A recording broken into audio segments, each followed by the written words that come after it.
तुम क्यों चीख रही हो? माँ ने बाहर से ही आवाज दी। सहर ने जल्दी से बेड से उठकर दरवाजे की बंद कुंडी खोल दी और अपनी माँ से लिपट गई। इसकी आंखों से आंसू जारी थे। वो बिलक बिलक कर रोने लगी। क्या हुआ बेटी, क्या हुआ है तुमको? माँ ने सहर को अपने साथ लगाते हुए कहा। माँ वो मुझे मार देगा। कौन बेटी, कौन तुम्हें मार देगा? वो माँ, वो जो हर रोज मेरे ख्वाबों में आता है। मैंने इसको देखा हुआ है। वो जालिम वम्पायर है। इसकी नजर अब मुझ पर टिक गई है। वो जिस किसी के पीछे पड़ जाता है इसकी जान लेकर ही छोड़ता है। मुझसे पहले इसने मेरी 2-3 साथियों को मार दिया है और अब वो। मामा, आज मैंने ख्वाब नहीं देखा था, इसको हकीकत में देखा था। वो मेरे बेड के पास ही खड़ा था। इसका हसीन चेहरा बदला हुआ था। एक स्याह हेवले का रूप दहाड़े वो मेरे बेड के पास खड़ा था। सहर बातें करते करते रोने लगी। माँ भी इसकी बातें सुनकर खौफजदा हो गई।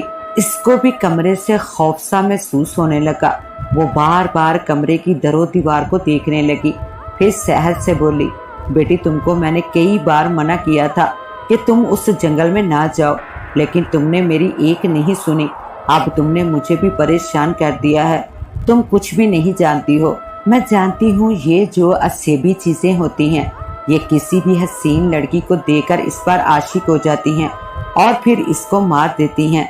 तुम्हारी जिद के आगे मैं हार गई थी, क्योंकि तुम बार बार एक बात की जिद करती जा रही थी कि तुम्हारी दोस्तें जा रही हैं और तुम्हें भी जाना है।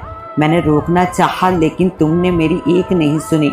तुम्हारे जाने के बाद मैं तुम्हारे लिए दुआएं करती रही कि खुदा तुमको खैरियत से घर लाए, लेकिन शायद मेरी दुआ कबूल ना हो सकी। पता नहीं वो साया किस किस को अपने जाल में फंसाएगा। और फिर वो अपने खावंद से मुखातब हुई। सहर के पापा, सुबह होते ही मेरी बच्ची को किसी आमिल के पास ले जाना। मैं इसकी हालत देखकर कांप जाती हूँ। कितनी प्यारी होती थी मेरी बच्ची, और जब से ये आई है मैंने इसके लबों पर मुस्कुराहट नहीं देखी है। डरी डरी रहती है। ऐसा लगता है कि जैसे किसी का इसको खौफ है, और ऐसा खौफ जो इसकी जान नहीं छोड़ता है। ठीक है, मैं सुबह ही इसको कहीं ले जाऊंगा। इसी शहर में एक बहुत पहुंचे हुए बुजुर्ग हैं, मैं इनके पास लेकर जाऊंगा। इसको कई बार कहा है कि हमारे पास ही सो जाया कर, लेकिन ये अपनी जिद पर अड़ी होती है। तुम इसके पास ही सो जाओ। मामा की बात सुनकर सहर को अपनी सहेली हानिया की जिंदगी की दास्तान सामने आ गई। वो साया इस पर भी आशिक हुआ था और फिर उस पर जो जो बीती वही जानती थी। उसकी वजह से ही हम सब पर ऐसी क़यामत बीती थी कि सहर कांप कर रह गई और फिर एक गहरी सांस लेकर रह गई। इसको कुछ भी समझ नहीं आ रहा था कि वो क्या करे और क्या ना करे, क्योंकि वो जान चुकी थी कि इसके साथ कुछ ना कुछ होने वाला है। मामा, वो एकदम कुछ सोचते हुए बोली, हाँ बेटी बोलो। अली नहीं आया? सुबह आएगा। इसका रात को फोन आया था। वो भी आजकल परेशान रहता है। वो भी बता रहा था कि इसके साथ भी कुछ ऐसे वाकयात बीत रहे हैं जो इससे कबल कभी नहीं बीते थे। लेकिन बेटी, हैरत वाली बात तो ये है कि तुम कह रही थी कि वो आज तेरे ख्वाब में नहीं आया है, बल्कि हकीकत में आया है। हाँ मामा, ऐसा ही हुआ है। मैंने इसको अपनी खुली आंखों से देखा है। वो मेरे बेड के पास ही खड़ा था। इसके 2 स्याह हाथ मेरी गर्दन की तरफ बढ़ रहे थे। मेरी आंख खुली तो वो मेरे सामने था। सहर ने एक बार फिर डरे लहजे में कहा, चल तू सो जा, मैं तेरी हिफाजत करती हूँ। देखती हूँ कि वो कौन है और क्या चाहता है। अगर मुझे दिखाई दिया तो मैं इससे तेरी जिंदगी की भीख मांगूंगी। माँ ने एक गहरी सांस लेते हुए कहा, और सहर भी माँ की बात सुनकर परेशान सी हो गई, लेकिन चुप रही। इसने जुबान से कुछ भी न कहा और फिर बाकी रात का हिस्सा ऐसे ही बीत गया। इसकी माँ इसके पास ही लेट गई थी और फिर कब दोनों को नींद आ गई थी, दोनों ही नहीं जानती थी। सुबह सहर की आंख उस वक्त खुली जब कोई दरवाजे को जोर जोर से पीट रहा था। वो समझ गई कि अली ही होगा, क्योंकि ऐसे दरवाजे को वही पीटता था। वो तेजी से कमरे से बाहर निकली और जाकर दरवाजा खोल दिया। सामने अली ही था। दोनों ने एक दूसरे को देखा। नजरें चार हुई, लेकिन अली को सहर की नजरों में खौफ दिखाई दिया। अरे भाई, तुमको क्या हो गया है? تم اتنی خوفزدہ کیوں ہو؟ علی نے سحر کی حالت دیکھتے ہی پوچھا، جو خوفزدہ کھڑی اس کو اور ادھر ادھر گھور رہی تھی۔ میں نے کچھ پوچھا ہے؟ علی نے اس کو جیسے جھنجھوڑا۔ وہ کچھ نہیں، تم اندر آؤ، اس نے دروازے سے ایک طرف ہٹتے ہوئے کہا۔ اندر تو میں آ ہی جاؤں گا، لیکن بتاؤ تو صحیح، ہوا کیا ہے تمہیں؟ تمہارا چہرہ کیوں اترا ہوا ہے؟ علی وہ خود کو سنبھالتے ہوئے بولی، ہاں بولو، کیا ہوا ہے تمہیں؟ اور تمہارا چہرہ بتاتا ہے کہ تم ابھی رو کر آئی ہو۔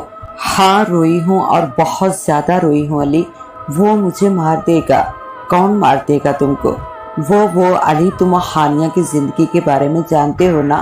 ہاں، لیکن یہ تم نے ہانیہ کا قصہ کیوں چھیڑ دیا ہے؟ اپنے بارے میں بتاؤ نا۔ اپنے بارے میں ہی بتانے لگی ہوں، لیکن ہانیہ کا قصہ ضروری ہے۔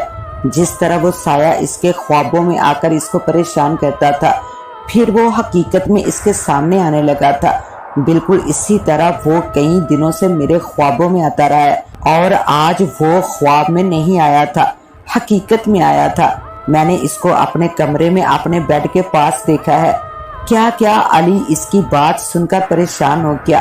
اتنی دیر میں اس کی ماما بھی آ گئی۔ آنٹی سنا ہے آپ نے یہ کیا کہہ رہی ہے؟ کیا کہہ رہی ہے بیٹا؟ ماں نے پریشان ہو کر کہا، کیونکہ وہ سمجھ رہی تھی کہ ہو سکتا ہے کہ سحر نے کوئی ایسی بات علی کو بتا دی ہو جو اس نے مجھے نہ بتائی ہو۔ آنٹی، وہ سایہ اس کے خوابوں سے نکل کر حقیقت میں اسے دکھائی دینے لگا ہے۔ ہاں، ماں نے ایک گہری سانس لی۔ ہاں، مجھے بھی اس نے یہی کچھ بتایا ہے۔ میں خود اس کی وجہ سے فکر مند ہوں۔ اس کے پاپا کو کہا ہے وہ آج جائیں گے کسی بزرگ کے پاس۔ آنٹی، ان کو کہیں جانے کی ضرورت نہیں ہے۔ ہم ایک بزرگ کو جانتے ہیں، وہ بہت ہی پہنچے ہوئے بزرگ ہیں، انہوں نے پہلے بھی ہماری مدد کی تھی۔ آپ فکر نہ کریں، میں اس کو ٹھیک کر دوں گا۔ علی نے آنٹی کو تسلی دیتے ہوئے کہا، ٹھیک ہے بیٹا، اس کے پاپا سے بات کر لو، جیسے وہ کہیں ویسا ہی کر لینا۔ ٹھیک ہے آنٹی جی۔ پھر وہ اس کے پاپا سے ملا تو اس بزرگ کے بارے میں بتایا اور کہا کہ میں خود اس کو لے کر جاتا ہوں۔ سحر کے پاپا مان گئے اور یوں وہ بزرگ کے پاس جانے کے لیے تیار ہو گئے۔ تم کیا سمجھتی ہو کہ تم میرے ہاتھوں سے بچ جاؤ گی؟ سحر کو اپنے کمرے میں اسی سائے کی آواز سنائی تھی۔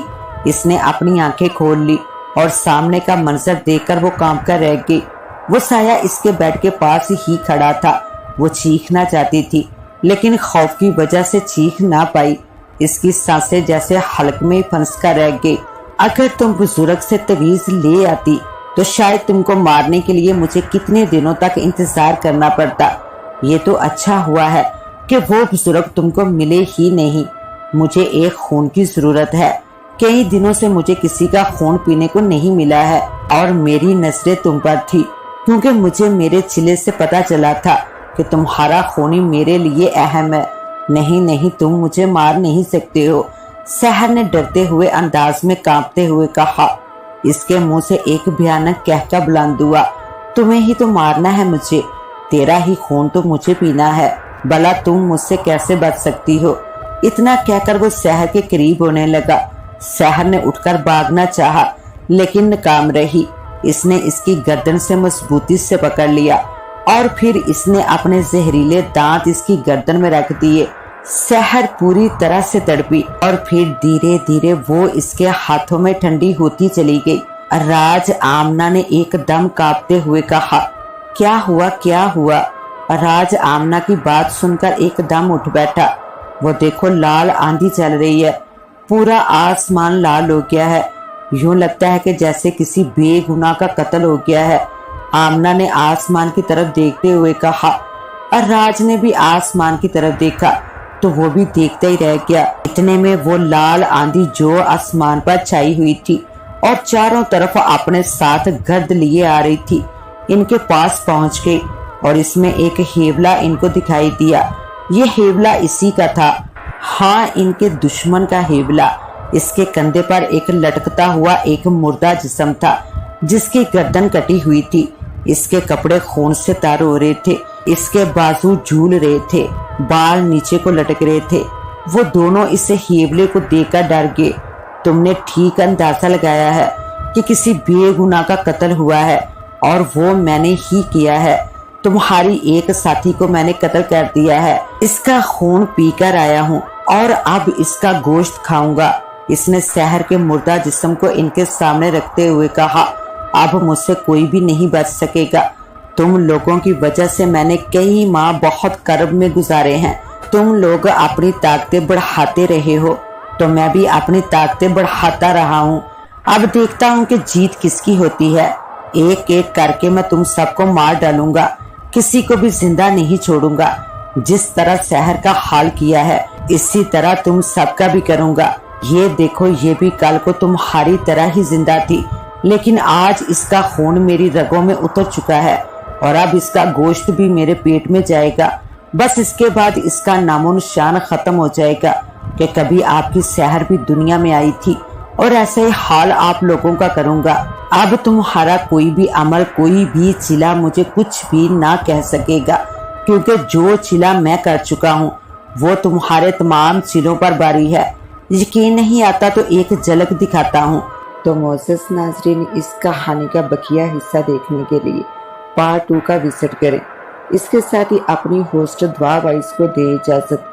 मिलते हैं इंशाल्लाह पार्ट 2 के साथ। तब तक के लिए अल्लाह निगहबान।